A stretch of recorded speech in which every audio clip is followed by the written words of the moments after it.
One of the things Dr. Boss talks about in his books is this concept where you have to get a drink, as I said, Dr. Boss. One of the things he talks about in his books is as men gain more advantage, more leverage in the sexual dating, in the sexual marketplace, then women will lose and vice versa. And that's what we see a lot of times. If you listen to a bunch of men give other men really good advice on how to make women attracted to them, to the normal public, it's going to sound toxic 100% of the time. And if you gave a bunch of women the opportunity to explain to other women how to go ahead and take advantage of men, to listen to Cardi B, you know, I don't cook, I don't clean, whatever. If you listen to that, it's always going to sound offensive to us. The difference is societally, it's not that bad. If women warn other women about men, that podcast is awarded. And if men warn other men about women, then all of a sudden they're considered to be misogynist. You might end up in a jail. For sure. Exactly. Yeah. And all the men that don't understand women, they all call us crazy too. They're like, that's not what women like. They like this. But there's these dudes that don't get the women. But here's the differences in that is, if like what he says before about having boundaries. If you do that, then this is weird thing that happens to you. Maybe it's when you're in your teens or your 20s or whatever, or maybe you had a father figure who saw this. You're going to stand up to your girl for the first time because you finally have had enough. You genuinely have had enough. It's not game. You genuinely have had enough. And you stand up to her and you realize, I would rather be alone than deal with this peace, this lack of peace that you're bringing me. And when you do so, this crazy thing happens because you think it's over, and now she has never been more attracted to you. And it is so fucking confusing because then you look back and you're like, what was I doing for the last 25 years? Holy shit. Really, if I had just maintained some level of a boundary, then all of a sudden this thing that she told me she didn't want is actually the thing that made her the most attracted to me. And so that's the conundrum for us. In the end, if men can lead and women can follow, then in general, that's way better for a relationship. But pick a man that can lead. Yes.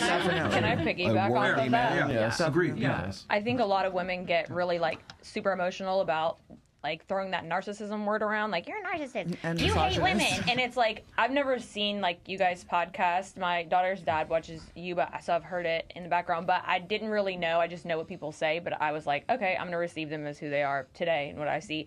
And I don't, and some people even think the same about them, but I don't see women hater at all. I see, because I feel like the same way you hold women accountable, you are saying the same thing about simps too. You're not like saying all men are great. Yeah, you're not saying all men are great.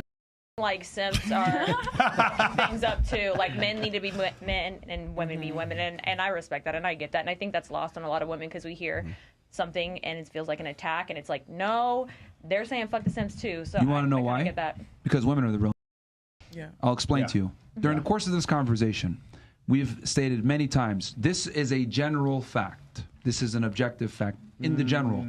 And most of the women internalized it, felt attacked. Like Danny, for example, you weren't even talking to her. I didn't even look at her. She internalized it. A couple of the girls, especially the girls that got kicked out, they internalized it, got angry, and then were like, well, what the fuck, blah, blah, blah. Because what ends up happening, right? If I were to say here with the guys, most guys are fucking fat losers. Now, one guy's going to start an argument with me. They're going to say, yeah, you're fucking right. Hey, man, that's not cool, bro. Yeah, they're not going to say something stupid like do, which is say, not all men are like that. Like, no, they understand objective reality, and in general, most guys are, and they're okay with that. But with women, if I make a criticism of females, they immediately attribute it to themselves, and then they respond as if I'm talking to them. That's a narcissistic trait, by the way.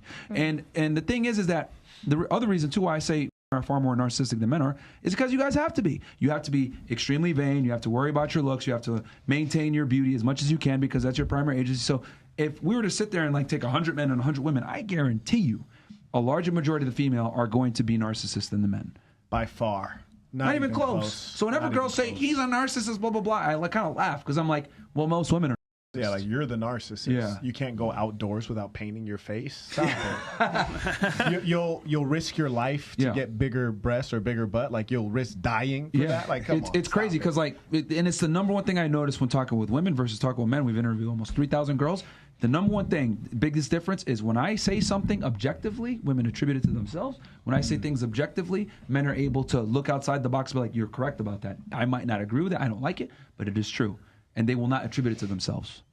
That's the biggest difference when I communicate with them. You kind of tell on yourself when you pipe up and you're like, it's,